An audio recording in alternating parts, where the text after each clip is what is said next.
Nós vamos abrir mais uma vez na palavra de Deus, em 1 Tessalonicenses, capítulo 5, verso 17. É um versículo curtinho.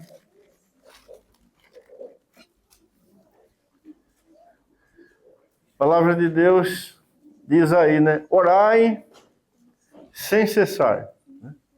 É uma ordem, né? Um mandamento do Senhor. Devemos orar sem cessar. E isso é um grande banquete para o nosso coração, né? E queria ler também Efésios capítulo 6,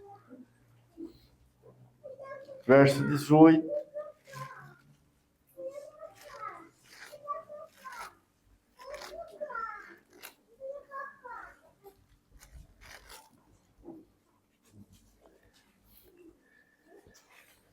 Efésios 6, 18. Com toda oração e súplica, orando em todo o tempo no Espírito, para isto vigiando com toda a perseverança e súplica por todos os santos, e também por mim, para que me seja dada, no abrir da minha boca, a palavra, para com intrepidez fazer conhecido o mistério do Evangelho, pelo qual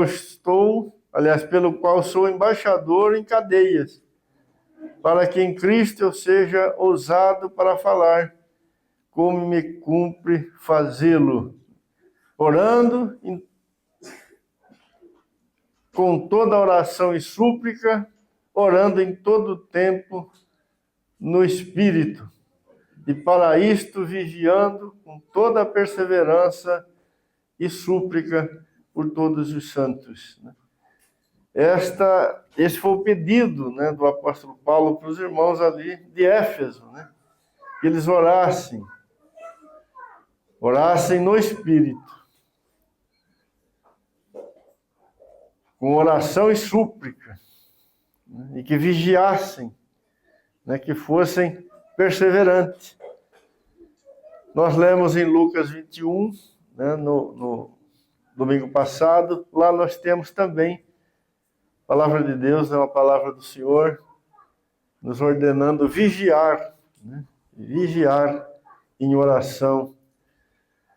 Então isso mostra a grande importância, né, da oração em nossas vidas, e mais do que isso, o grande privilégio, né, que é poder orar ao Senhor.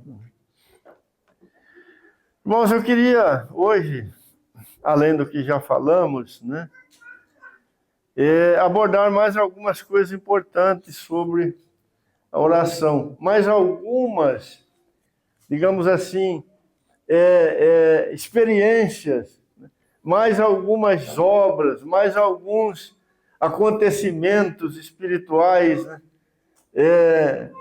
vivos, que o Espírito de Deus opera no nosso coração quando nós oramos a Deus em nome do Senhor Jesus Cristo.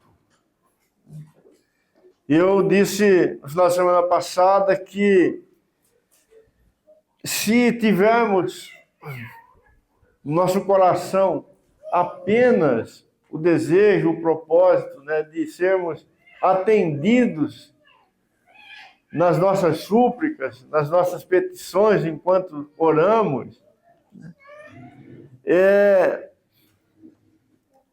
ainda não entendemos direito o que está acontecendo quando nos colocamos diante do Senhor para orar. Ter a nossa oração respondida é maravilhoso, né?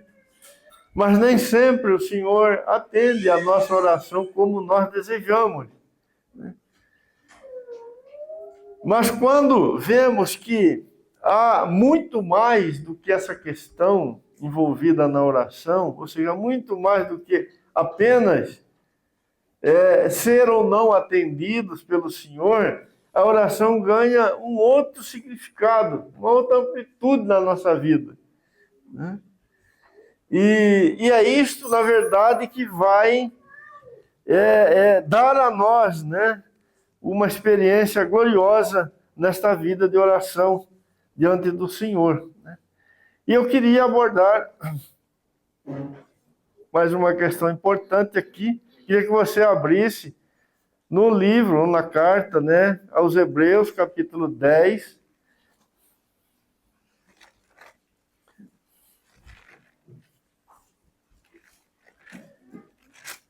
Quando oramos, irmãos, nós podemos experimentar, de fato, a liberdade que temos em Cristo Jesus para comparecermos diante do nosso Deus. Então, Hebreus capítulo 10, a partir do verso 11, diz assim: Ora, todo sacerdote se apresenta dia após dia a exercer o serviço sagrado e a oferecer muitas vezes os mesmos sacrifícios, que nunca jamais podem remover pecados. Jesus, porém, tendo oferecido para sempre um único sacrifício pelos pecados, assentou-se à destra de Deus, aguardando daí em diante até que os seus inimigos sejam postos por estrado de seus pés. Porque com uma única oferta aperfeiçoou para sempre quantos estão sendo santificados. E disto nos dá testemunho também o Espírito Santo, porquanto após ter dito: Esta é a aliança que farei com eles depois daqueles dias, diz o Senhor. Porém no seu coração as minhas leis, e sobre as suas mentes as escrevereis, e acrescenta: Também de nenhum modo me lembrarei dos seus pecados e das suas iniquidades para sempre. Ora, onde há remissão destes, já não há oferta pelo pecado. Tende, pois, irmãos, intrepidez para entrar no Santo dos Santos, pelo sangue de Jesus, pelo novo e vivo caminho que ele nos consagrou pelo véu, isto é, pela sua carne. Tendo grande sacerdote sobre a casa de Deus, aproximemo-nos com sincero coração, em plena certeza de fé, tendo o coração purificado da má consciência e lavado o corpo com água pura. Guardemos firme a confissão da esperança, sem vacilar, pois quem fez a promessa é fiel. Glórias a Deus.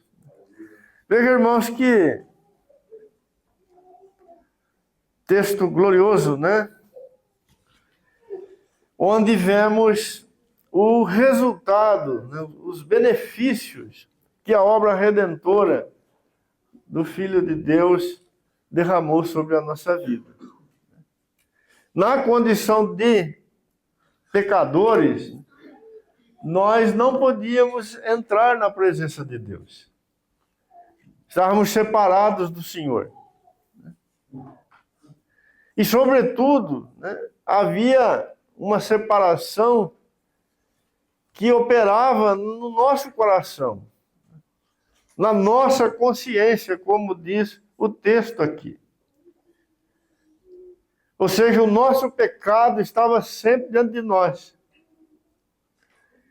E não era possível desfrutar ou estar, né, na presença do Senhor livremente. A lei foi dada, mas os sacrifícios, né, de animais, enfim, aquilo que o sumo sacerdote fazia sob o regime da lei, não era suficiente para colocar o homem de fato na presença do Senhor. Porque era só uma parábola, né? Uma sombra da realidade que seria trazida à existência por Cristo Jesus e em Cristo Jesus. Então o Senhor Deus faz a sua promessa, Ele promete essa nova aliança, né? E nessa nova aliança Ele diz, eu vou perdoar o pecado do meu povo, eu vou me esquecer do pecado, né, do meu povo, não vou se lembrar mais das suas iniquidades. Né? E graças a Deus que isto foi feito, né? O Senhor Jesus derramou seu próprio sangue, né? Derramou a sua vida, como está aí no verso 14, né? Porque com uma única oferta aperfeiçoou para sempre quantos estão sendo santificados. Então todo aquele que está em Cristo, todo aquele que é remido, todo aquele que é salvo, é alguém que foi justificado por Deus, que foi perdoado por Deus. A sua culpa de pecador foi removida do seu coração. E por isso o autor aqui de Hebreus diz, irmãos, tenham intrepidez para entrar no Santo dos Santos pelo sangue de Jesus, pelo novo e vivo caminho que Ele nos consagrou pelo véu, isto é, por sua carne. Porque agora nós temos um grande sumo sacerdote sobre a casa de Deus. Então aproximemo-nos com o coração em plena certeza de fé, tendo o coração purificado da má consciência e o corpo lavado com água pura. Então, quando nós, baseados, né, na obra redentora de Cristo Jesus, ou confiados no sangue do Cordeiro de Deus, né, quando confiados na mediação do grande sumo sacerdote, nós ousamos entrar na presença do Senhor, ou seja, no Santo dos Santos, para orar, irmãos, para buscar a sua face. Algo maravilhoso nós desfrutamos aqui. Além, né, de sermos ouvidos, né, de podemos colocar diante do Senhor nossas necessidades, enfim, tudo aquilo que podemos, né, derramar diante do Senhor através de nossas orações, mas não é só isso. Né? É maravilhoso orar, porque é nesta hora que nós experimentamos de maneira concreta a nossa liberdade diante do Senhor. É aqui que nós podemos conferir que verdadeiramente o caminho foi aberto para nós pelo sangue de Jesus. Que o caminho foi preparado, né, para nós pelo sangue de Jesus. O mesmo autor, no capítulo 12, olha lá comigo. Verso 22. Ele estava falando que o povo de Israel, né, não pôde permanecer na presença de Deus ali no Monte Sinai, enquanto Deus falava com ele, e teve que fugir. E nós sabemos que o povo fugiu por causa do seu pecado. Mas o autor de Hebreus aqui diz que a igreja, os filhos, os remidos, os salvos, eles não fazem mais assim.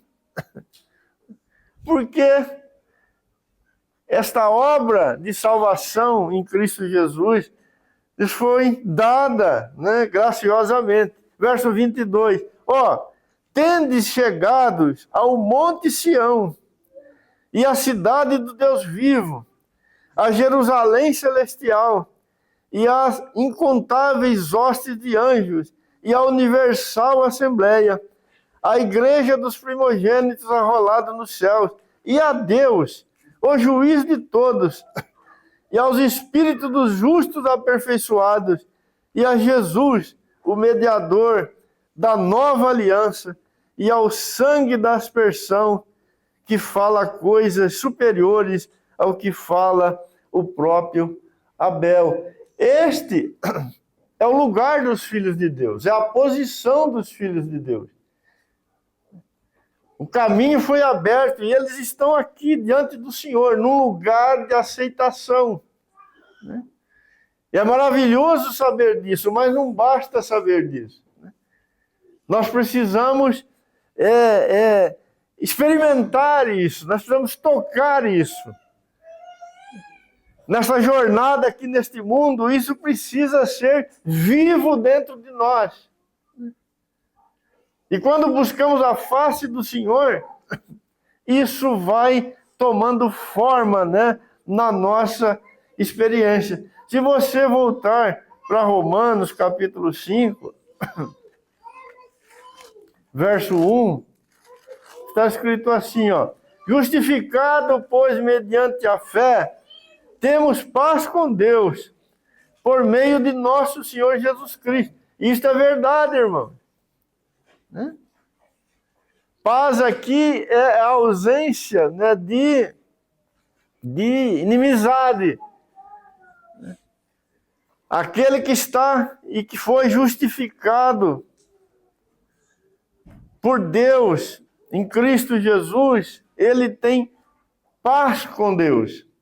Ou seja, a separação foi removida, o véu foi rasgado, o caminho foi aberto. Nós podemos estar diante do Senhor. Mas entre a posição, entre o lugar, né, que fomos colocados e a nossa experiência, pode haver uma grande distância. Né?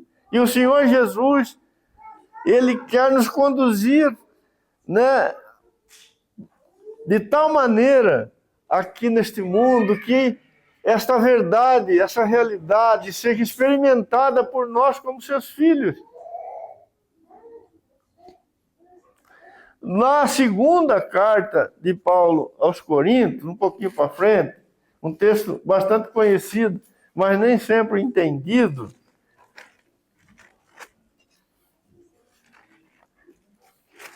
Paulo disse o seguinte, 2 Coríntios 3, 16. Quando, porém, algum deles se converte ao Senhor, o véu lhe é retirado. Ora, o Senhor é o Espírito. E onde está o Espírito do Senhor, aí a liberdade. E todos nós, com o rosto desvendado, contemplando como por espelho a glória do Senhor, somos transformados de glória em glória, na sua própria imagem, como pelo Senhor, o Espírito. Paulo aqui estava falando da experiência que os filhos de Israel tiveram lá no Monte Sinai, quando Moisés subiu no monte para receber as tábuas da lei. Mas não estava falando só disso, né? Estava falando também do próprio Moisés, do ministério de Moisés. Ele estava fazendo um paralelo com o seu próprio ministério, né? O apóstolo Paulo. Mas ele disse, depois você pode ler isso, né? Capítulo 3 inteiro, que os filhos de Israel, quando ouviram a voz de Deus ali no Monte Sinai, e viram na face de Moisés a glória de Deus, o povo fugiu, desesperado. Ou seja, não havia liberdade entre o povo e Deus. Não era possível a aproximação. por causa do pecado do homem. Deus é santo. Mas Paulo está dizendo que quando alguém se converte, acontece algo maravilhoso com ele. Moisés, lá naquele momento, ele teve que cobrir a glória de Deus, né, que estava no seu rosto, com um véu, porque o povo não conseguia olhar para ele. Não era possível contemplar a glória de Deus. Mas Paulo vai dizer aqui, então, que quando alguém se converte, acontece algo maravilhoso com ele. Essa glória de Deus vai ser contemplada por este salvo, por esse remido. Ou seja, ele não mais vai fugir do Senhor, pelo contrário, ele vai chegar bem pertinho, né? E ele vai poder contemplar a face do Senhor. Eu vou ler o texto de novo. Verso 16. Quando, porém, algum deles se converte ao Senhor, o véu lhe é retirado. Ou seja, aquilo que impedia da glória de Deus ser vista vai ser retirado. Ora, o Senhor é o Espírito. E onde está o Espírito do Senhor, aí a liberdade. Por que Paulo fala que o Senhor é o Espírito? Lá no Monte Sinai, o Deus Pai Todo-Poderoso se manifestou sobre o monte e falou com voz poderosa, e o povo fugiu. Mas Paulo lembra os irmãos aqui que o Senhor é o Espírito. Aquele Senhor que falou lá no Monte Sinai, agora ele habita o coração do salvo. Ou seja, ele agora mora dentro dele.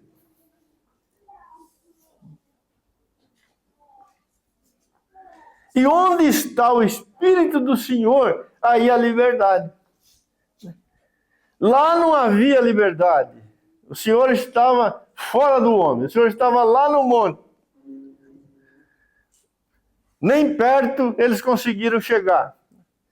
Mas, em relação aos remidos, agora o Senhor habita esse homem. Mora dentro dele. E ele diz aqui a liberdade. A liberdade. Porque o pecado foi resolvido lá na cruz. O sangue de Jesus cobriu este pecador. O véu foi rasgado. Agora o homem pode ir a Deus e Deus pode vir ao homem. Agora há comunhão. Muitos tomam esse texto, né, e fazem uma bagunça com eles. Acham que essa liberdade aqui é, por exemplo, estar numa reunião e fazer o tedéu ali na reunião, né? Porque se o Espírito de Deus está num lugar, o povo de Deus tem liberdade para fazer qualquer coisa. Imagina, né?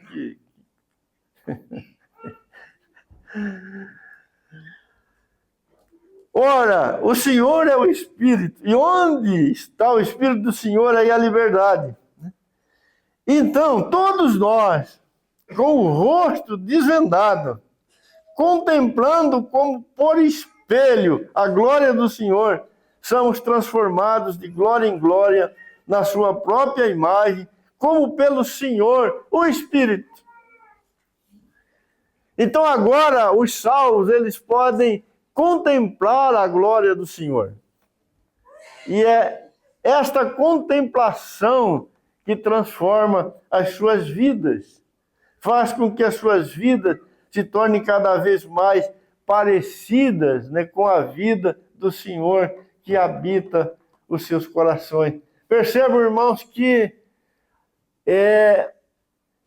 há um desfrute continuado, né? Porque há um milagre continuado no coração dos filhos de Deus. Ou seja, os filhos de Deus estão constantemente né, na presença do Senhor, contemplando a sua face. Orai sem cessar.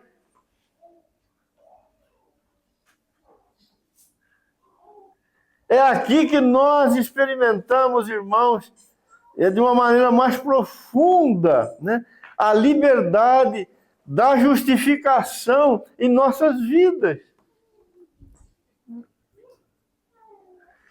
É nessas horas que nós percebemos com mais clareza o que realmente a cruz do Calvário realizou em nosso favor. Por que que o homem, em seus pecados, ele não consegue orar? Ele não pode orar. Ele não ora. Porque oração é comunhão. Oração, ela precisa de liberdade. A liberdade da justiça de Deus derramada em nossos corações pelo Espírito Santo de Deus. Quando pecamos, mesmo os salvos, quando pecam, eles sentem o impacto disso. Sentem o peso disso.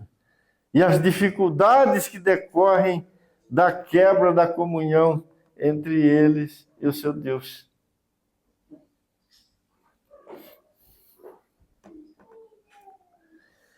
No capítulo 4 aí de Hebreus, olha o que o autor diz.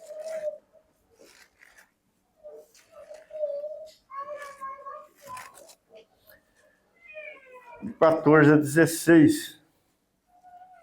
Tende, pois, a Jesus, o Filho de Deus, como grande sumo sacerdote que penetrou os céus, conservemos firmes a nossa confissão, porque não temos sumo sacerdote que não possa compadecer-se das nossas fraquezas.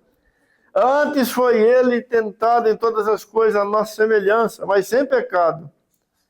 Acheguemo-nos, portanto, confiadamente, junto ao trono da graça, a fim de recebermos misericórdia e acharmos graça para socorro em ocasião oportuna. Que maravilhoso, né? Acheguemo-nos confiadamente junto ao trono da graça. E ali vamos experimentar, né, a misericórdia e a graça do Senhor de uma forma maravilhosa, né? Então, irmãos, na oração, enquanto estamos orando, nós experimentamos a realidade da justiça de Deus derramada sobre as nossas vidas em Cristo Jesus. No capítulo 9 de Hebreus,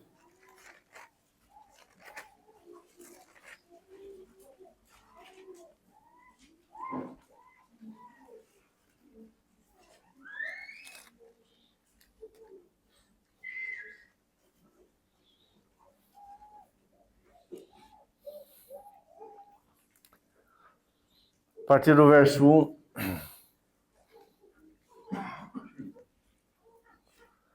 são textos um pouco longos, irmão, mas eu preciso ler. Ora, a primeira aliança também tinha preceitos de serviço sagrado e o seu santuário terrestre. Com efeito, foi preparado o tabernáculo, cuja parte interior, onde estavam o cordeiro e a mesa e a exposição dos pães, se chama o lugar santo. Por trás do segundo véu se encontrava o tabernáculo, que se chama o Santo dos Santos, ao qual pertencia um altar de ouro para o incenso e a arca da aliança totalmente coberta de ouro, na qual estava uma urna de ouro contendo o maná, o bordão de Arão, que floresceu, e as tábuas da aliança. E sobre ela, querubins da glória, que com sua sombra cobriam o propiciatório. Destas coisas, todavia, não falaremos agora pormenorizadamente. Ora, depois de tudo isto assim preparado, continuamente entram no primeiro tabernáculo os sacerdotes, para realizar os serviços sagrados. Mas no segundo, o sumo sacerdote, ele sozinho, uma vez por ano, não sem sangue, que oferece por si e pelos pecados de ignorância do povo. Querendo com isto dar a entender o Espírito Santo que ainda o caminho do santo lugar não se manifestou, enquanto o primeiro tabernáculo continua erguido. Então, enquanto durou a lei, né, o autor aqui está dizendo que o Espírito Santo, né, está mostrando através de todo esse cenário aqui que foi montado ali no templo, né, que o caminho para o santo lugar ainda não havia se manifestado. Ou seja, o caminho que leva o homem à presença de Deus não havia se manifestado. Ele não era real ainda. Apesar de estar lá o templo, né, os sacerdotes, os sacrifícios sendo oferecidos, mas, na verdade, tudo isso só mostrava que o caminho estava fechado. Ao contrário do que alguém pudesse imaginar que, bom, se o sacerdócio entrar lá e oferecer o sacrifício, né, nós estamos entrando com o sacerdote lá na presença de Deus. Não, era o contrário, né? Tudo aquilo ali mostrava que, na verdade, o homem estava separado de Deus, que ele não tinha comunhão com Deus, que ele não podia entrar na presença de Deus. Verso 9. Isto uma parábola para a época presente.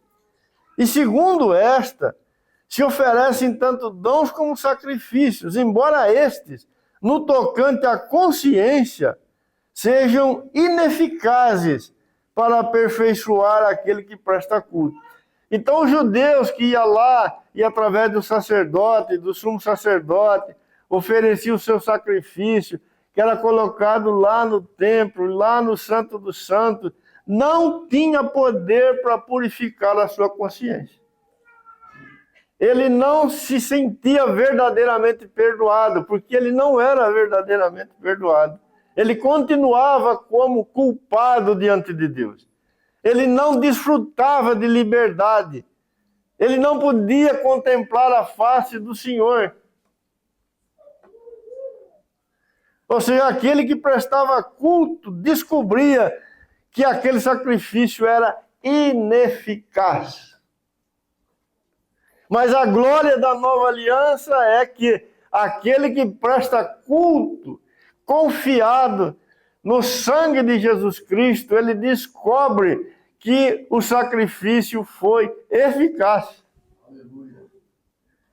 E quando nós ousamos entrar na presença do Senhor para cultuar, né? Ou seja, para orar a Deus, para contemplar a sua face, nós vamos descobrir de uma maneira muito real, muito concreta, que o sacrifício foi eficaz.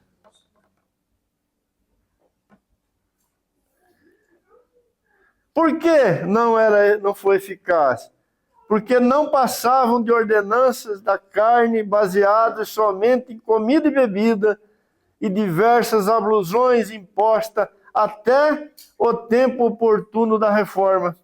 Quando, porém, veio Cristo como sumo sacerdote dos bens já realizados, mediante o maior e mais perfeito tabernáculo, não feito por mãos, quer dizer, não desta criação, não por meio de sangue de bodes, de bezerro, mas pelo seu próprio sangue, entrou no Santo dos Santos, uma vez por todas, tendo obtido eterna redenção. Portanto, se o sangue de bodes e de touros e a cinza de uma novilha, aspargidos sobre os contaminados, os santificam quanto à purificação da carne, muito mais o sangue de Cristo, que pelo Espírito eterno a si mesmo se ofereceu sem mácula a Deus, purificará a nossa consciência de obras mortas para servirmos ao Deus vivo. Irmãos, quando nós oramos, nós experimentamos isso aqui de uma forma muito poderosa na nossa vida. O Espírito do Senhor quer nos mover da posição, ou seja, do lugar que estamos em Cristo, para esta experiência aqui. Isto o Senhor quer realizar na nossa vida, como filhos de Deus deste mundo. E enquanto oramos, enquanto adoramos o Senhor, enquanto estamos aos seus pés, nós percebemos de forma muito viva que o sacrifício foi perfeito. Não temos mais a necessidade de fugir da presença do Senhor. Temos paz com Deus.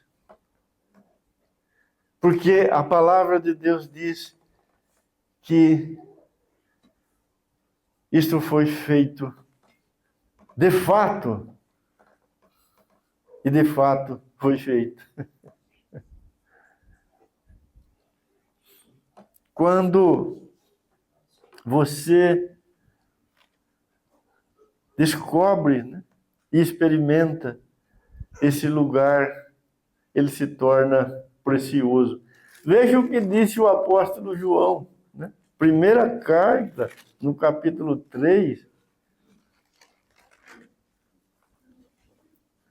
verso 20. Pois se o nosso coração nos acusar, certamente Deus é maior do que o nosso coração e conhece todas as coisas. Amados, se o nosso coração não nos acusar, temos confiança diante de Deus. Veja que a paz, a consciência resolvida, isso gera confiança diante de Deus, segurança diante de Deus. E aquilo que pedimos, dele recebemos. Porque guardamos os seus mandamentos e fazemos diante dele o que lhe é agradável. Ora, o seu mandamento é este, que creiamos em o nome de seu Filho Jesus Cristo e nos amemos uns aos outros, segundo o mandamento que nos deu. E aquele que guarda os seus mandamentos permanece em Deus, e Deus nele. E nisto conhecemos que ele permanece em nós, pelo Espírito que nos deu. Veja como João olha para essa questão, né? A grande importância de não ter um coração condenado diante de Deus. Pelo contrário, né? É necessário ter um coração livre diante do Senhor. Isso é possível em Cristo Jesus. E ele diz, quando isso é verdadeiro, nós temos confiança diante do Senhor. E entramos e permanecemos diante do Senhor. E no versículo 24, né, ele diz que aquele que guarda os seus mandamentos permanece em Deus, e Deus nele. Ou seja, a mesma coisa que Paulo disse lá aos Coríntios. O Senhor habita aquele que está coberto pelo sangue de Jesus. E por isso há liberdade em seu coração. E nisso conhecemos que ele permanece em nós, pelo Espírito que ele nos deu. Paulo escrevendo aos Romanos, no capítulo 8, ele diz: agora, nenhuma condenação há para aqueles que estão em Cristo Jesus. Glória a Deus. Irmãos, esta é a maior glória que um homem pode experimentar neste mundo. Nenhuma condenação há para aqueles que estão em Cristo Jesus. Mas quem diz de fato que nenhuma condenação há para aqueles que estão em Cristo Jesus é o Espírito Santo de Deus que habita em nós. Não basta ler as Escrituras, elas são extremamente necessárias, né? A palavra vem aos nossos ouvidos. O Evangelho chega a nós pelo ouvir, e ouvir a palavra de Deus. Mas o Espírito Santo de Deus é Ele que aplica esta palavra na nossa vida, na nossa experiência, na nossa história. Então, quando oramos, isto floresce no nosso coração. Alguém que conhece esse lugar, orar para ele é uma glória.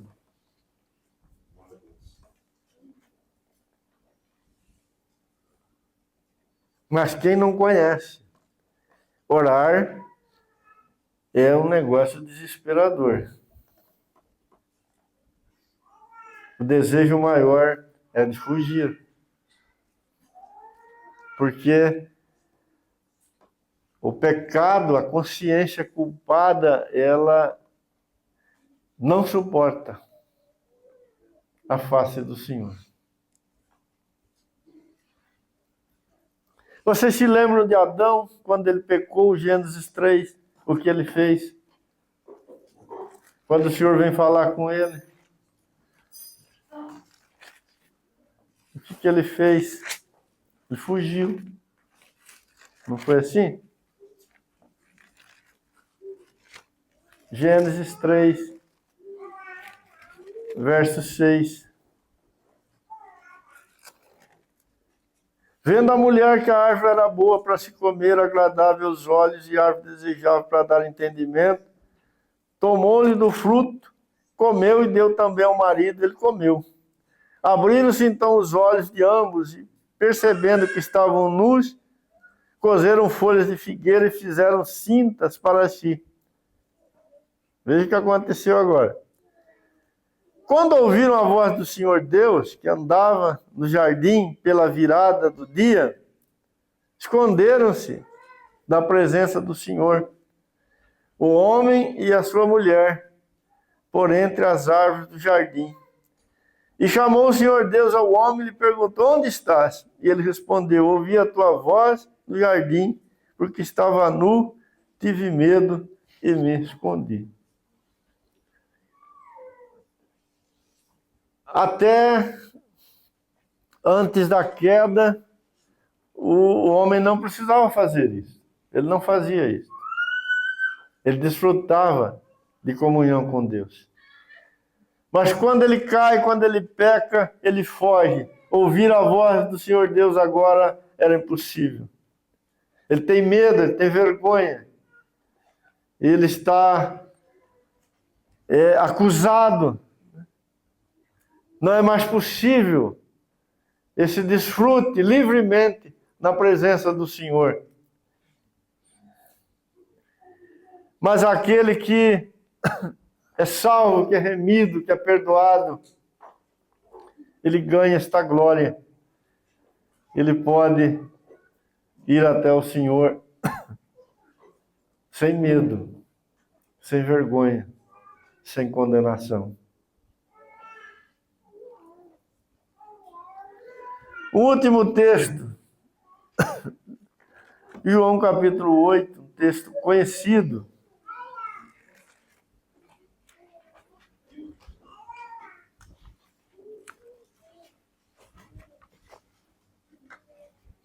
Da mulher foi pega em adultério.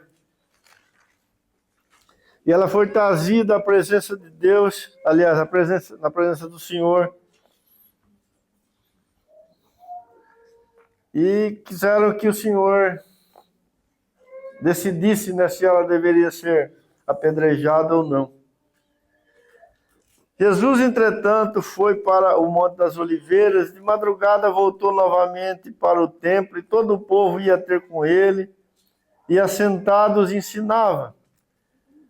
Os escribas e fariseus trouxeram à sua presença uma mulher surpreendida em adultério, e fazendo-a ficar de pé no meio de todos, disseram a Jesus: Mestre, esta mulher foi apanhada em flagrante adultério, e na lei nos mandou Moisés que tais mulheres sejam apedrejadas. Tu, pois, que dizes? Isto diziam eles, tentando-o para terem de que o acusar. Mas Jesus, inclinando-se, escrevia na terra com o dedo. Como insistisse na pergunta, Jesus se levantou e lhes disse: aquele dentre vós que estiver sem pecado, seja o primeiro que lhe atire pedra. E tornando a inclinar-se, continuou a escrever no chão. Mas, ouvindo eles esta resposta e acusados pela própria consciência, foram se retirando um por um, a começar pelos mais velhos até aos últimos, ficando só Jesus e a mulher no meio onde estava. Erguendo-se Jesus, não vendo a ninguém mais além da mulher, perguntou-lhe: mulher, onde estão aqueles teus acusadores? Ninguém te condenou? Respondeu ela: ninguém, Senhor. Então lhe disse Jesus: nem eu também te condeno, vai e não peques mais.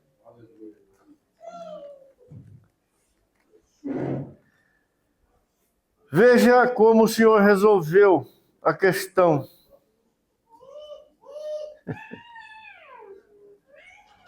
Mediante a insistência dos escribas e fariseus, o Senhor fez uma pergunta. Aquele que estiver sem pecado, seja o primeiro a lhe atirar pedras. Mas ouvindo eles esta resposta, e acusados pela própria consciência, foram se retirando um por um, a começar pelos mais velhos.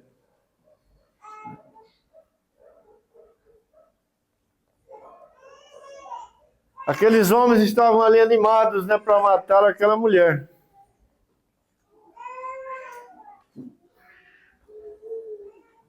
Mas eles cometeram um erro grave, né? Eles estavam diante do Senhor. Conhece todas as coisas.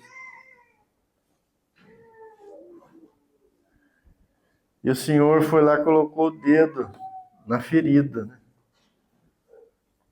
Perguntou para ele: quem estiver sem pecado pode jogar a primeira pedra. Todos foram embora. E o texto fala que eles foram embora, né? Porque foram acusados pela própria consciência.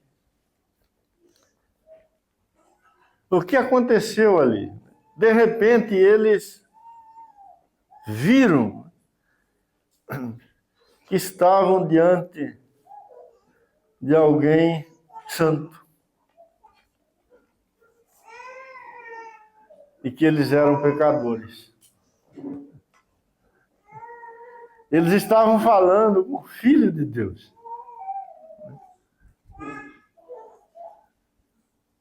E eles não conseguiram ficar ali. Eles não conseguiram prosseguir no intento que eles tinham no coração. E o texto fala que os mais velhos foram saindo primeiro. Se sentiram mais culpados, mais condenados.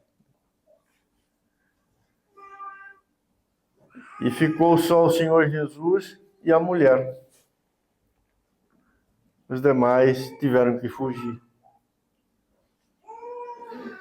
Sempre será assim, irmãos. Aonde o pecado estiver, coração que o pecado estiver, ele não pode estar livremente diante do Senhor. E essa era a nossa condição. Mas graças a Deus que fomos tirados dali. E nos foi dado liberdade. Nós podemos buscar a face do Senhor.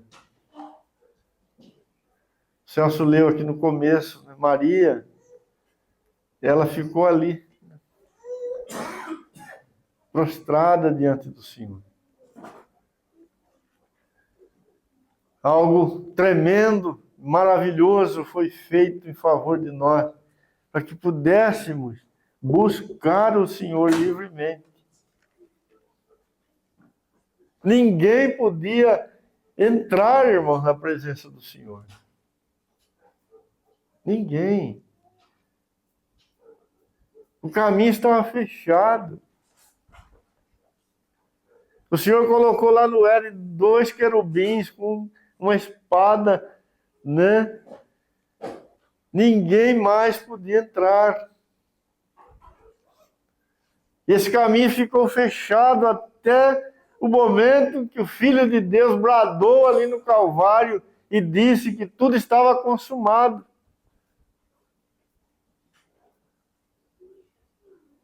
Mas quando ele fez isso, realmente o caminho foi aberto.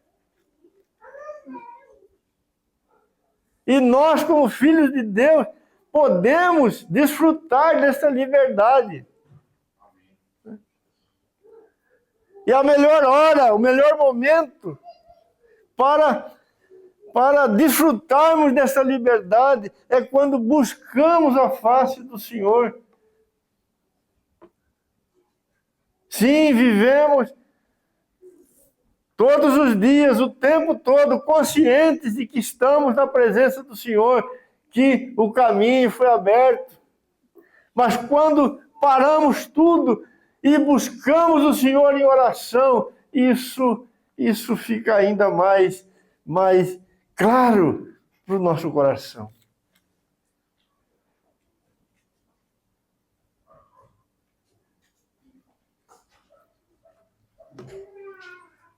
Como disse João, né? Ficamos confiantes diante do Senhor.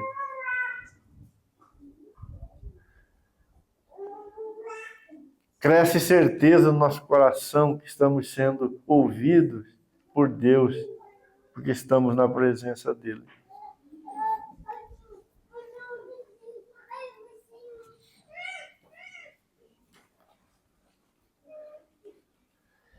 Quando nós oramos, irmãos, ajudados pelo Espírito Santo,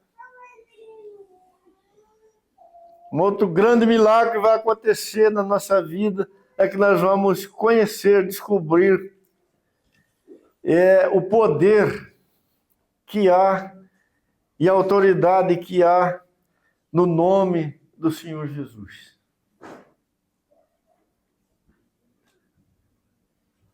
As Escrituras mostram de forma maravilhosa, irmãos nossos, experimentando isso, né, em suas vidas.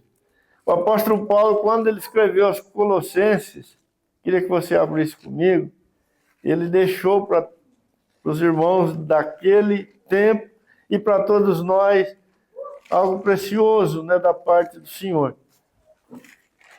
Colossenses 3,17. Tudo o que fizerdes, seja em palavras, seja em ação, fazei em nome do Senhor Jesus, dando por ele graças a Deus Pai.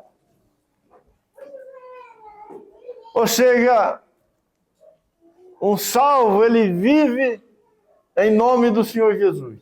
Ele vive em nome de outro. A vida de um remido é vivida assim, em nome de Jesus Cristo. Ou seja, em todas as coisas que ele está envolvido aqui neste mundo, né, ele está envolvido em nome do Senhor Jesus. E esse nome é poderoso, é suficiente para dar a ele, para conduzir a sua vida até o final de forma triunfante. O Senhor nos deu o nome de seu Filho, colocou o nome do Senhor Jesus sobre nós. Não vivemos em nosso nome, vivemos em nome de Jesus. E conhecer isso, irmãos, experimentar isto, né, é também extremamente maravilhoso. Extremamente maravilhoso. Não pode ser apenas uma doutrina o nome de Jesus para nós. Ele também precisa ser uma experiência, um desfrute. Precisa ser vida em nós, o nome do Filho de Deus. E quando oramos, como em todas as demais coisas, nós oramos em nome de Jesus. Eu queria ler com você 2 textos no livro de Atos, onde vemos o nome de Jesus fazendo maravilhas.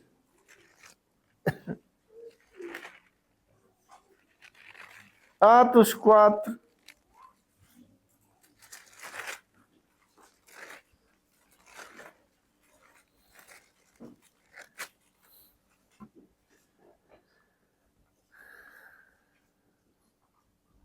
Quatro, 7.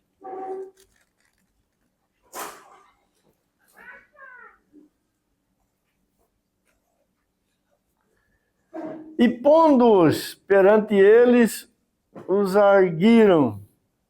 Com que poder ou em nome de quem fizeram isto? Pedro e João haviam orado ali no templo, né, para o Senhor curar um aleijado. E por causa disso, eles foram levados perante as autoridades, né, e inquiridos sobre isto. E aqui eles estão fazendo a defesa deles. Então Pedro, cheio do Espírito Santo, lhes disse: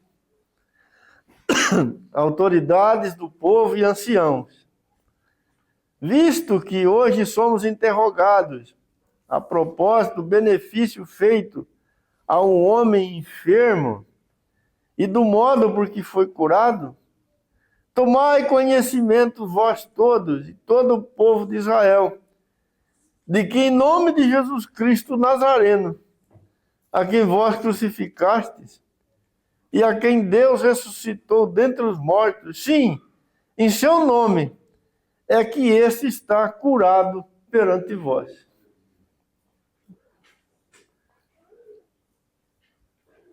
Veja que coisa maravilhosa. As autoridades queriam saber como que aquele homem tinha ficado curado. Pedro disse, é simples.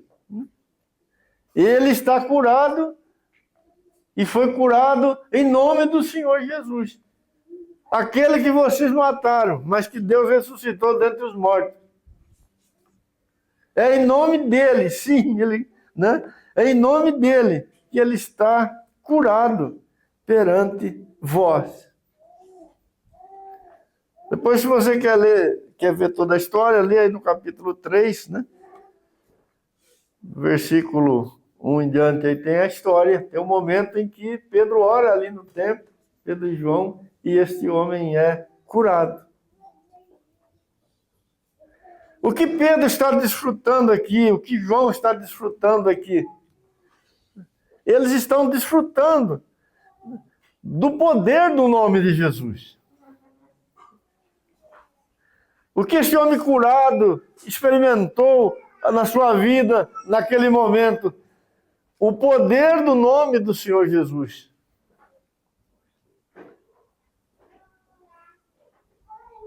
Irmãos, enquanto nós estamos aqui neste mundo, Nós temos essa oportunidade maravilhosa de conhecermos de fato o poder do nome de Jesus. O nome que está acima de todos os nomes. O nosso mediador, aquele que está entre nós e Deus.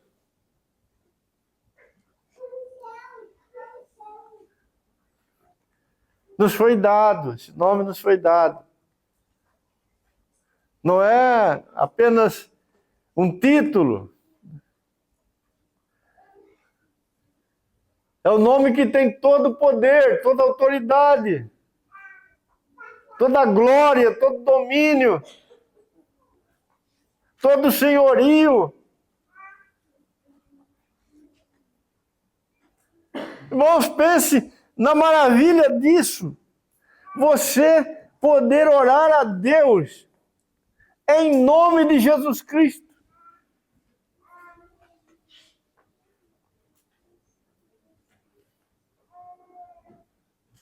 Você poder pedir ao Senhor, derramar diante do Senhor a sua vida, seu coração, suas necessidades, enfim, tudo aquilo que podemos orar em nome de Jesus Cristo.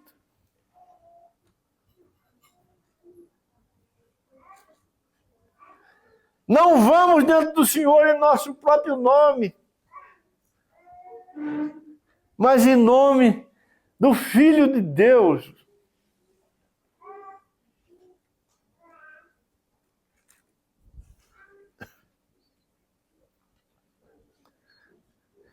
Quando lemos nas Escrituras, irmãos, a obra ainda não está completa. Nós precisamos vivenciar isso. O Espírito de Deus precisa trazer para a nossa experiência, para a nossa história, o poder do nome de Jesus.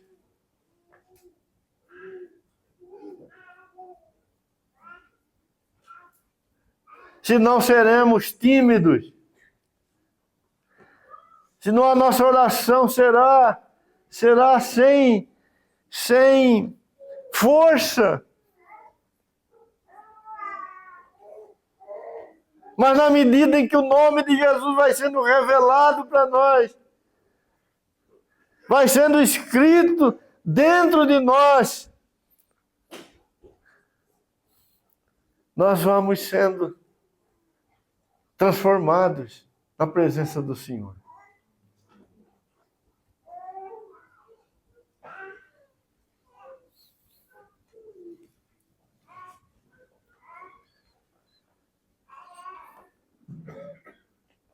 Quando nós oramos ajudados pelo Espírito Santo, nós somos colocados num terreno, né, ou num lugar de milagres.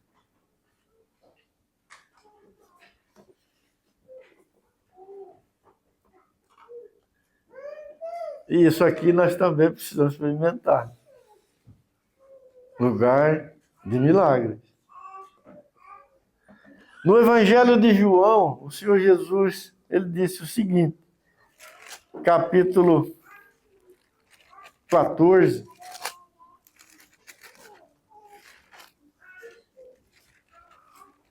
verso 12.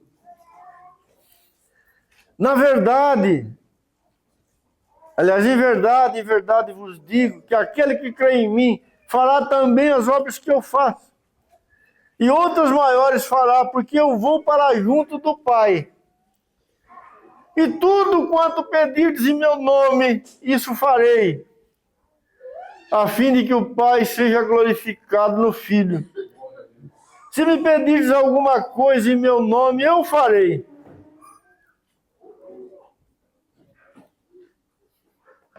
Coisa maravilhosa, irmão. Quando oramos em nome de Jesus, ajudados pelo Espírito Santo de Deus, não só vamos descobrir o poder do nome de Jesus. Mas também vamos perceber claramente que quando oramos, e quando estamos diante do Senhor, e quando estamos em liberdade na sua presença, nós estamos num lugar, num terreno de milagres. Tudo, disse o Senhor, que pedirdes em meu nome, isso farei.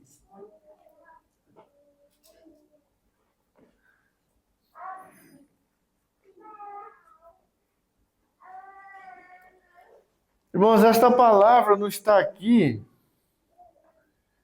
por estar. Ela é verdadeira. Ela não perdeu a sua validade.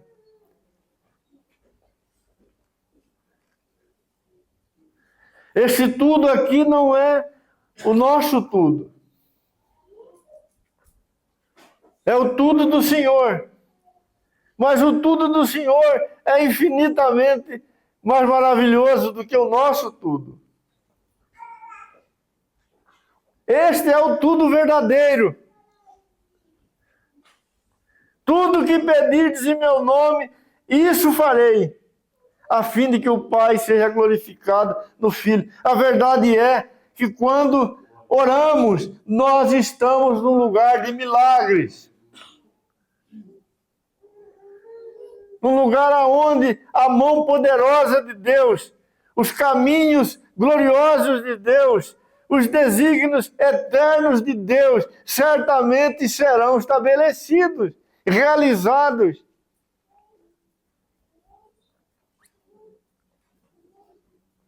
Irmãos, não podemos orar com outra expectativa no nosso coração.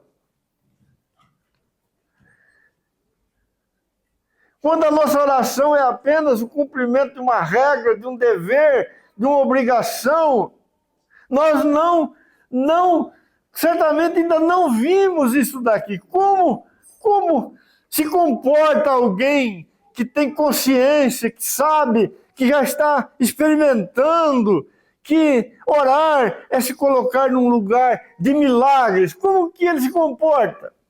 Como que ele faz isto?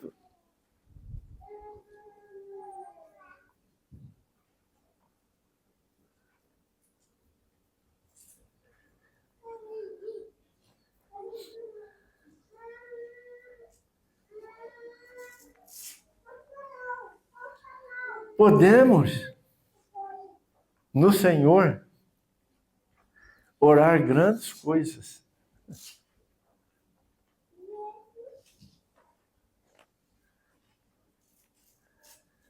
Às vezes nós vamos orar, né, interceder pelos irmãos lá da China.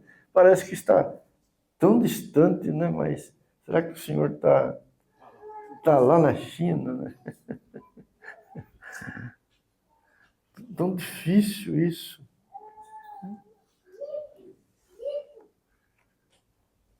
Às vezes vamos orar pelo Brasil, né? Tantas dificuldades. Será que tem solução?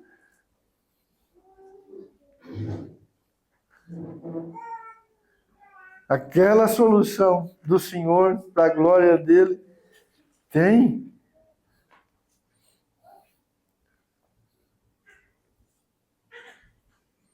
É um lugar de milagre.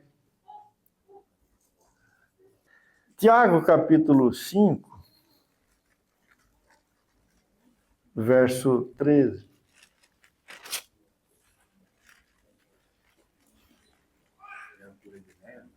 Não.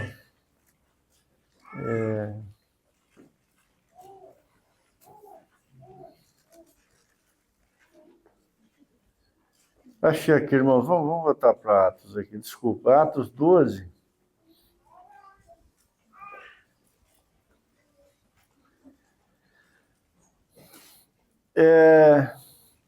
Tiago e Pedro, né, eles são perseguidos por Herodes. Tiago é morto.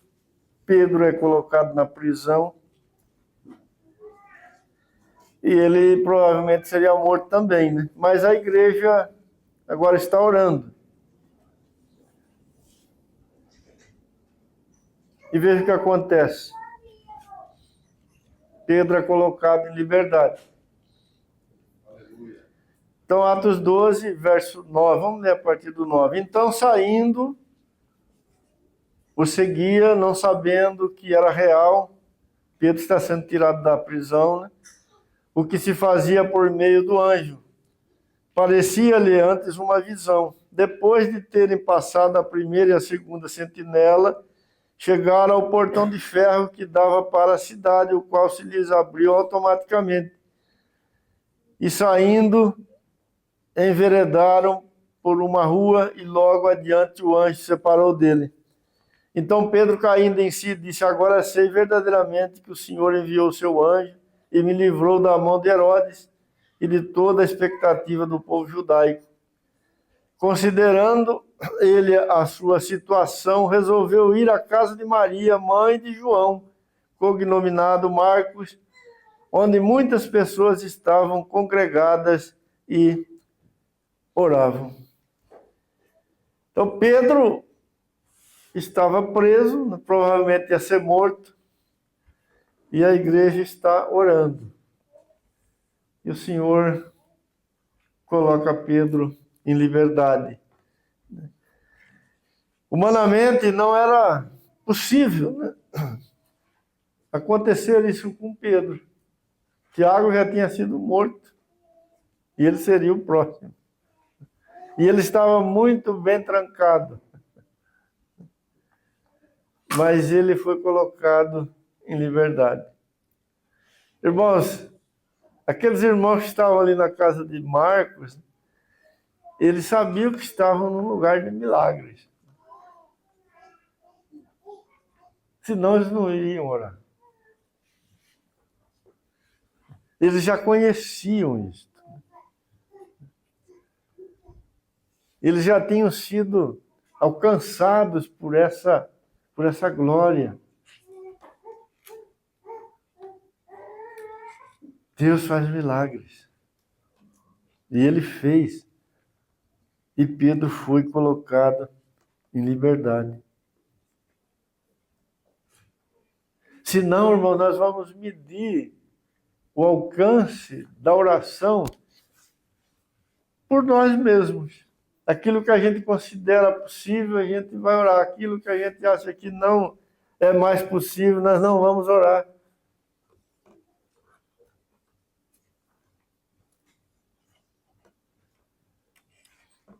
Tiago, capítulo 5, verso 13.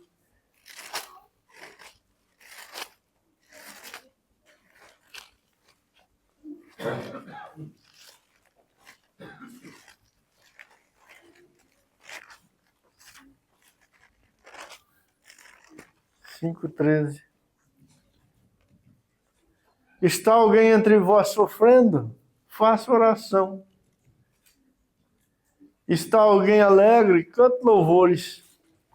Está alguém entre vós doente? Chame os presbíteros da igreja e estes façam oração sobre ele, ungindo com óleo em nome do Senhor. E a oração da fé salvará o enfermo e o Senhor o levantará. E se houver cometido pecados, lhe serão perdoados. Pedro conhecia, aliás, Tiago conhecia esse ambiente, esse terreno de milagres. Ele está alguém doente? Ore. Ele não disse se alguém estivesse com uma doença leve, né, com alguma doença não mortal, então aí vocês oram. Mas se de repente alguém adquire alguma doença muito séria, né, aí não adianta orar. Não, ele diz: está alguém doente? Ore.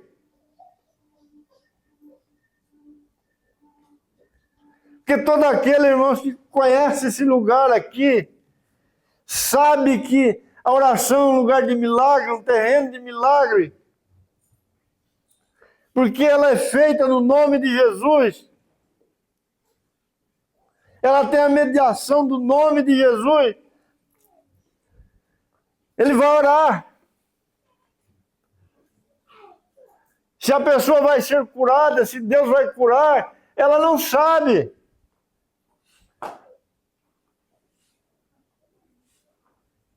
Mas ele vai orar, ele vai buscar o Senhor.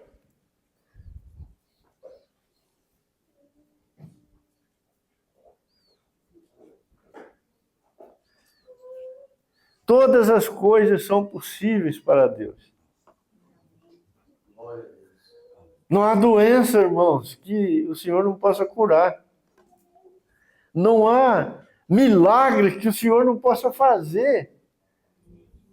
Vocês se lembram de Josué? Ele estava numa batalha, numa guerra. E o sol estava indo embora, o dia estava terminando. O que Josué fez? Mandou o sol parar. E ele parou.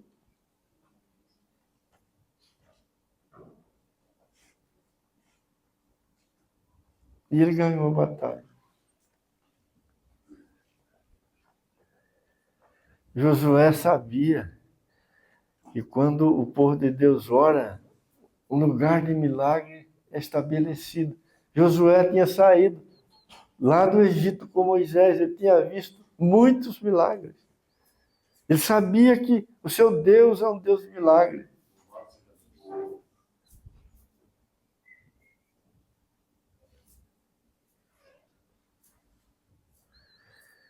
Quando nós nos reunimos, irmãos, nós formamos, estabelecemos, pela presença do Senhor em nosso meio, em nossas vidas, um lugar de milagres. Todas as nossas lutas e batalhas, e dificuldades, e mazelas, e dores desta vida, devemos trazer e colocar ali diante do Senhor. Um lugar de milagres.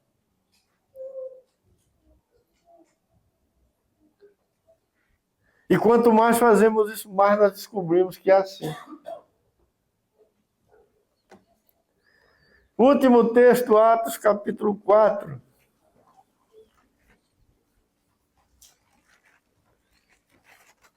Verso 23. Aqui os apóstolos estão sendo perseguidos, Mas quando colocados em liberdade, eles vão orar, eles, os demais irmãos. Uma vez solto, verso 23, procuraram os irmãos e lhes contaram todas as coisas que lhes haviam dito os principais sacerdotes e os anciãos.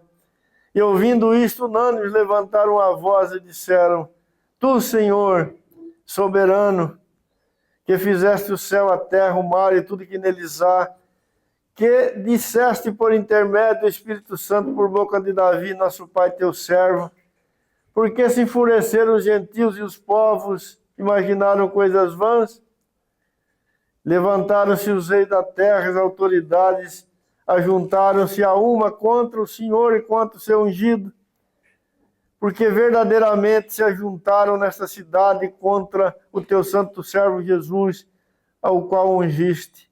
Herodes, Pôncio Pilatos, com gentios e gente de Israel, para fazerem tudo que a tua mão e o teu propósito predeterminaram. Agora, Senhor, olha para as tuas ameaças e concede aos teus servos que anunciem com intrepidez a tua palavra, enquanto estendes a mão para fazer curas, sinais, prodígios, por intermédio do nome do teu servo Jesus. Tendo eles orado, tremeu o lugar onde estavam reunidos, e todos ficaram cheios do Espírito Santo, e com intrepidez anunciavam a palavra de Deus. Irmãos, tremeu o lugar onde estavam reunidos. Eles viram mais uma vez que o lugar que eles estavam, o terreno que eles estavam, era um terreno de milagres. E aqui foi literalmente falando. eles viram que o Senhor estava ali, que o poder do Senhor estava ali, que a mão poderosa do Senhor estava ali. Lógico, irmãos, que o Senhor não fez isso outras vezes, né? E nem era necessário. Mas aqui está registrado. Esta foi a experiência daqueles irmãos nossos. Puderam ver o Senhor ali, né? Agindo no meio deles. Nós vamos parar aqui, irmãos.